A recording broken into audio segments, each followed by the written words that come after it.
सड़क के नल के पास औरत सारे बहस कर रहे होते हैं। हवा में मटके उड़ रहे हैं। तुझसे पहले तो मैं आई। आहा, तुझसे पहले मैं आई। अरे रुको तुम, चूल्हे पे दाल पक रहा है, एक मटका पानी तो लेने दो। अरे तुम रुको, वहाँ झूले में मेरा बेटा रो रहा है। अरे निकलो, तुम्हारी कहानियाँ। चूल्हे पे दाल पक रहा है तो मैं क्या करूँ, और झूले में बच्चा रो रहा है तो मैं क्या करूँ। ऐसे उन दोनों औरतों को बगल में धकेलकर तीसरी औरत नल के पास आकर उसका मटका भर देती है। इतने में वही बगल में आमने सामने घरों में रहने वाले मंदाकिनी और मंगतायरू उनके अपने अपने मटके लेकर वहाँ आते हैं। एक दूसरे को देखते ही वो दोनों गुस्से से लाल हो जाते हैं।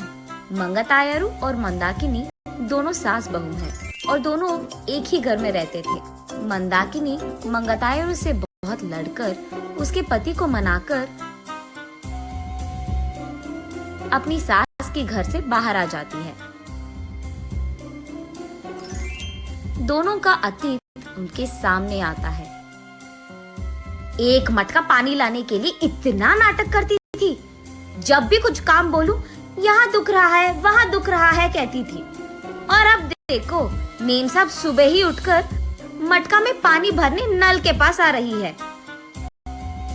सुबह उठते ही सारे पकवान को भैंस की तरह खाती रहती है, चीजों को यहाँ से वहाँ तक नहीं लगाती है। लेकिन अब देखो, भैंस चल के आ रही है मटके पानी के लिए। ऐसे एक दूसरे को कोसते हुए वो दोनों नल के पास आते हैं। सबसे पहले मंगतायरू पानी के लिए उसकी मटका नल के नीचे लगाती है। लो, आ गई भैंस। आते ही अपना मटका लगा दिया इसने नल के नीचे, जैसे इसका बाप का जागिर हो।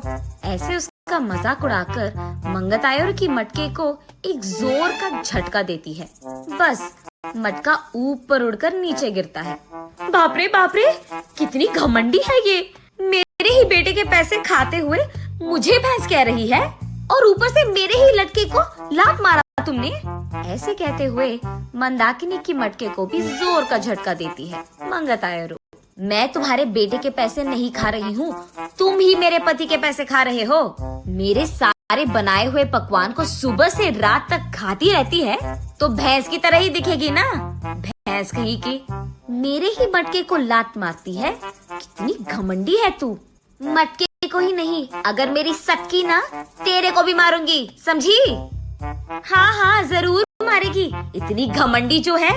मेरे बेटे को मुझसे दूर कर दिया तूने, मेरे घर से उसको निकाल दिया तूने, और अब मेरे ही घर के सामने रह रही है। सिर्फ तेरे बेटे को ही नहीं, तुझे भी तेरे घर से निकाल दूंगी, समझी? मुझसे पंगा लेगी ना, ऐसे ही होगा। तू तो जरूर करेगी, घमंडी औरत, बंदर मुंह वाली कहीं की। तुझे देखकर ऐसा लगता है कि भैंस को कपड़े पहनाए हैं, और तू मुझे बंदर कह रही है। भैंस कहीं की मुझे भैंस कह रही है, मुझे बंदर कह रही है। ऐसे वो दोनों एक दूसरे से लड़ते हुए एक दूसरे के बाल पकड़कर लड़ते लड़ते नल के बगल में मौजूद कीचड़ में गिर जाते हैं। ये सब दूर से देख रहे बाप बेटे दोनों एक दूसरे को देख हंस पड़ते हैं।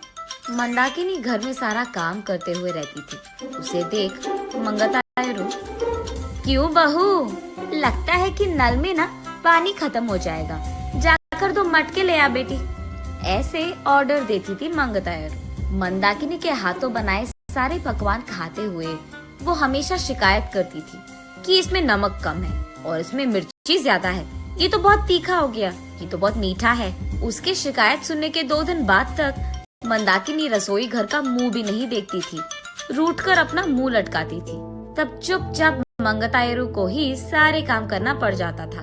जब मंदाकिनी सारा घर को साफ करके 2 मिनट लेट जाती थी, तब मंगतायरू, घर के सामने रंगोली कौन डालेगा, तेरा बाप। ऐसे वो दोनों हमेशा बहस करते हुए लड़ते थे।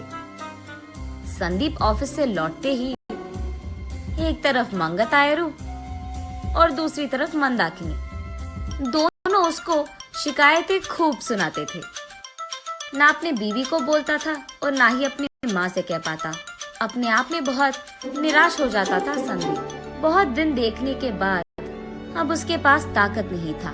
वो एक दिन अपने पिता के पास जाकर ऐसे कहता है, पापा, मैं घर से अलग होने की सोच रहा हूँ। आपकी बहू भी मुझे हर रोज इसी बात के बारे में सताती रहती है। हाँ तो तुम सच में अलग हो जाओगे बेटा? तुम्हें क्या लगता है अलग रहने से इन दोनों में ममता जाग उठेगी?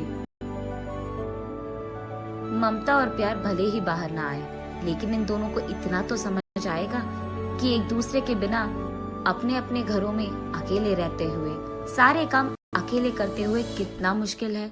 अब दोनों को समझ में आना है ना पापा कि अलग रहना कितना मुश्किल है। ऐसे कहता है। हाँ ठीक है, तुम्हारी मर्जी, लेकिन अभी के अभी कहाँ जाओगे बेटा? मैं कहाँ जाऊंगा, हमारे घर के एकदम सामने जो घर है उसमें किराए पे रहूंगा। ऐसे बाप बेटे दोनों ऐसी योजना बनाते हैं जिनसे सास बहू अनजान है। इन दोनों को सबक सिखाना तो छोड़ो, एकदम पागलों की तरह लड़ रहे हैं ये दोनों। ऐसे कीचड़ में गिरे सास बहू को देख उनके चारों ओर मौजूद सारे गांव वाले जोर जोर से हंसते रहते हैं। अब इन दोनों इसके बाद क्या करेंगे ये हम अगली वीडियो में जानेंगे।